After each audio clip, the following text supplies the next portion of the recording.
sponsored by the Power of Poison exhibit at the Grand Rapids Public Museum. Well, tonight is the night we lose an hour of sleep as daylight saving time comes back into play across the country. But have you ever wondered why we even bother with this practice?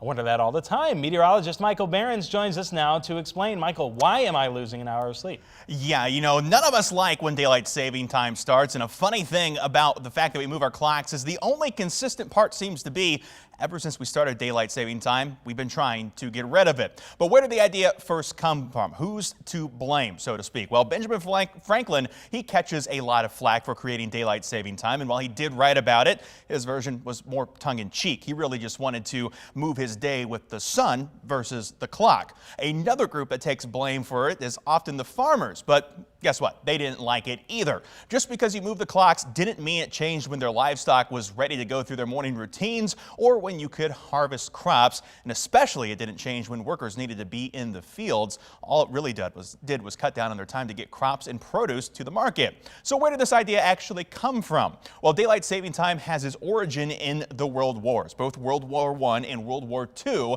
The idea was to move workers' hours to align more closely with the sunlight. That way you could cut down on energy use that would be, well, from running those lights, and help the war effort by saving fuel. Fun fact, the fuel savings doesn't actually exist anymore. That's because air conditioning has completely negated any daylight saving fuel from moving the time when the lights needed to be on.